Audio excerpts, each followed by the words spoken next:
Mean राशि के मेरे प्यारे दोस्तों, 14 अप्रैल 2026 ये तारीख अपने कैलेंडर में अभी से मार्क कर लीजिए।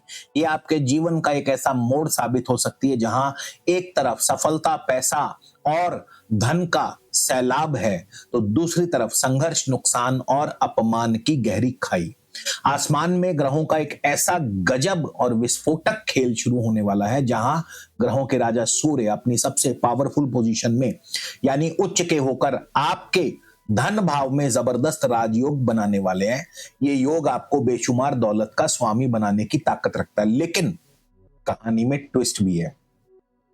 इसी सिक्के का एक दूसरा पहलू भी है। आपकी ही राशि में बैठे शनि और मंगल और 12वें घर में बैठा राहु एक ऐसा खतरनाक त्रिकोण बना रहा है जो इस राजयोग के सारे अच्छे फलों को निगल जाने के लिए तैयार बैठा है। तो सवाल ये है कि ये गोचर आपको सिंहासन पर बैठाएगा या अर्श से फर्श पर पटक देगा। क्या आप इस खेल में जीतेंगे या हार जाएंगे? आपकी किस्मत का ऊंट आखिर किस करवट बैठेगा? चलिए आज इस वीडियो में इस गुत्थी को सुलझाते हैं, परत दर परत समझेंगे। सूर्य का ये शक्तिशाली गोचर आपके करियर, आपके फाइनेंस, सेहत, रिश्तों पर क्या असर डालेगा, और सबसे जरूरी मैं आपको वो अचूक उपाय बताऊंगा जो इस खतरनाक जाल को काट कर आपको सूर्य के राजयोग का पूरा पूरा लाभ दिलाएंगे। इसलिए अंत तक मेरे साथ बने रहिएगा। नमस्कार, मैं हूं आपका एस्ट्रो दोस्त चेतन और आप देख रहे हैं स्काई स्पीक्स। आगे बढ़ने से पहले बता दूं, ये राशिफल आप हमेशा अपनी लगन राशि और चंद्र राशि दोनों से देखें। लगन राशि आपकी भौतिक परिस्थितियां हैं, वर्तमान रिसोर्सेज हैं आपके, और चंद्र राशि बताती है आपकी मनोदशा, उन रिसोर्सेज का उपयोग आप कैसे करोगे। इसलिए लगन और राशि दोनों इंपॉर्टेंट है। आप सबसे पहले आते हैं इस घटना, इस पूरे खेल को समझते हैं। 14 अप्रैल 2026 को ग्रहों के राजा सूर्य मीन राशि यानी शनि की कैद से निकलकर अपनी उच्च राशि मेष राशि में प्रवेश करेंगे और 15 मार्च तक यही रहेंगे। मीन राशि वालों, सूर्य आपके छठे घर के स्वामी हैं और सूर्य देव का गोचर आपके दूसरे घर में है जो धन, परिवार और आपकी वाणी का घर है। ज्योतिष के महान ग्रंथ बृहत पराशर होरा शास्त्र में साफ साफ लिखा है कि जब छठे घर का स्वामी दूसरे घर में आता है तो धन को बढ़ाता है, दुश्मनों पर जीत दिलाता है, क्योंकि छठा भाव और दूसरा भाव ये दोनों ही धन त्रिकोण में पड़ते हैं। तो एक धन त्रिकोण का स्वामी दूसरे धन त्रिकोण में जब जाए तो जाहिर है धन का सैलाब आएगा। और यहां तो सूर्य अपनी साधारण स्थिति में नहीं बल्कि अपनी सबसे शक्तिशाली यानी उच्च अवस्था में है। तो उच्च का सूर्य एक राजा की तरह होता है जिसके पास गजब का तेज आत्मविश्वास और कमाल की लीडरशिप क्षमता होती है। इसके सीधा मतलब है कि ये गोचर आपको अपनी बातों के दम पर, अपनी बुद्धि के बल पर दुश्मनों को हराकर पैसा कमाने का सुनहरा मौका दे रहा है। तो फिर गड़बड़ कहां है? अगर ये गोचर इतना ही शानदार है तो अर्श से फर्श जैसी बात क्यों हो रही है? ऐसा इसलिए क्योंकि इस समय वर्तमान में ही मंगल शनि आपके लगन में और राहु आपके 12वें हैं। तो चलिए अब इस पहेली को सुलझाते हैं।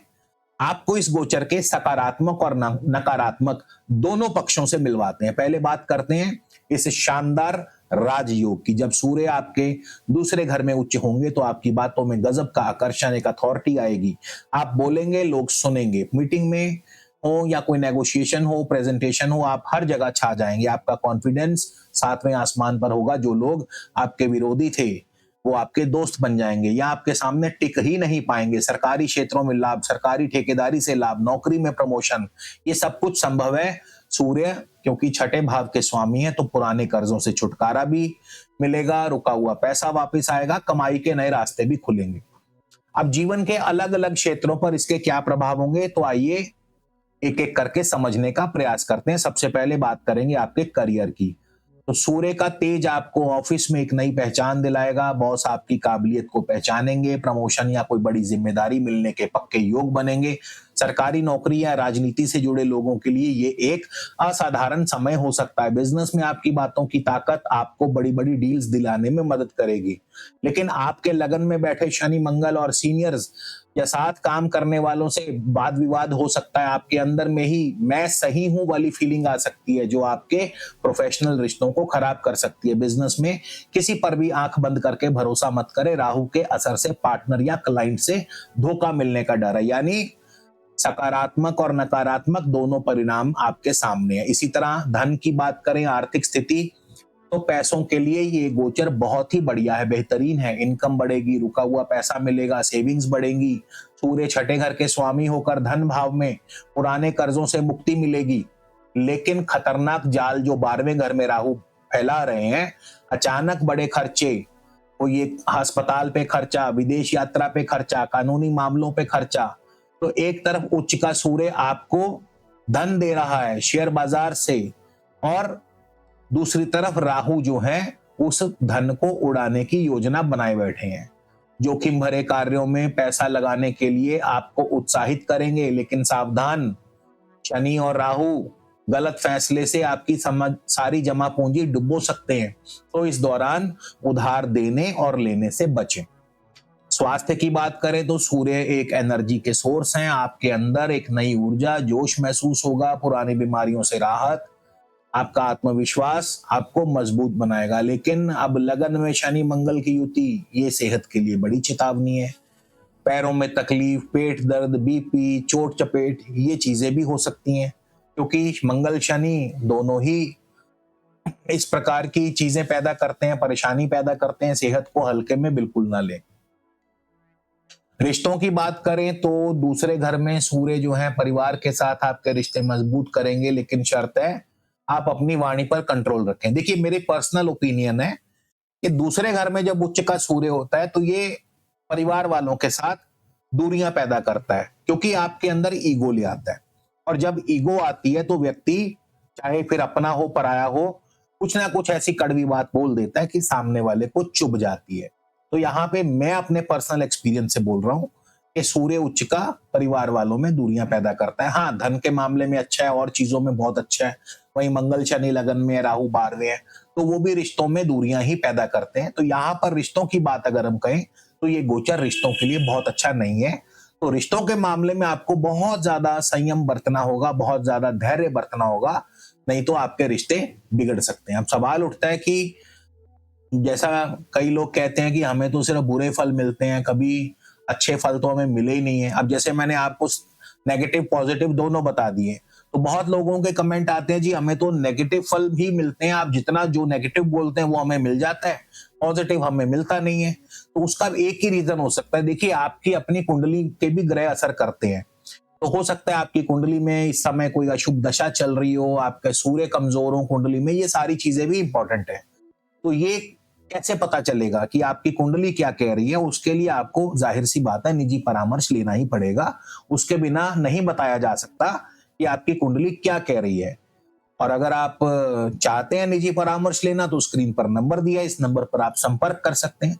और अगर आप नहीं भी चाहते, निजी परामर्श नहीं लेना चाहते हैं, कोई बात नहीं, आप कम से कम इस वीडियो में बताए गए उपायों को फॉलो कर लें। नहीं तो उपाय फॉलो करने से क्या होगा कि यकीनन जो है ये उपाय आपको हर मुसीबत से बचाएंगे।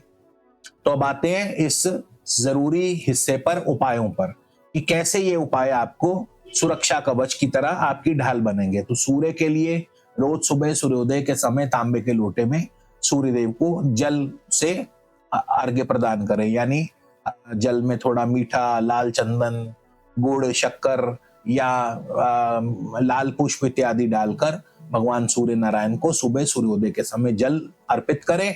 ओम घृणी सूर्याय नमः इस मंत्र का जाप करते हुए। शनि और मंगल के लिए हनुमान चालीसा का पाठ सबसे उत्तम है। हर शनिवार पीपल के नीचे एक चौमुखा दीपक जलाएं, और शनिवार के दिन आप चाहें तो काले उड़द, काले तिल, काले कपड़े, ऐसी चीजें जरूरतमंदों में बांट सकते हैं। और राहु के लिए सप्त धान्य भी आप दान कर सकते हैं। तो ये सारे उपाय करते रहने से निश्चित तौर पर आपके ऊपर किसी तरह की कोई दिक्कत परेशानी नहीं आएगी। लेकिन वही बात है कि उपाय आपको करने पड़ेंगे। और भाग्य वृद्धि के लिए आप चाहें तो एक पुखराज धारण कर सकते हैं। तो मीन राशि वालों, 14 अप्रैल से 15 मई का समय एक तलवार की धार पर चलने जैसा। एक तरफ धन, सफलता, सुख, समृद्धि, सम्मान का खजाना, तो दूसरी तरफ नुकसान और धोखे। ये गोचर आपकी परीक्षा ले रहा है। सूर्य राजा बनने का मौका दे रहे हैं, शनि मंगल राहु आपको परख रहे हैं, आपके टेस्ट ले रहे हैं। तो आपको ही थोड़ा संभल के चलना है, और जैसे जैसे मैंने उपाय बताए उन उपायों को आप फॉलो करते रहें। और अगर आपको ये वीडियो अच्छा लगे तो अपने दोस्तों मित्रों के साथ शेयर करें, अपने चैनल को सब्सक्राइब करें, ताकि ऐसे कोई भी वीडियो आप मिस ना कर पाएं। और जाते जाते कमेंट में जरूर लिखें, जय श्री राम।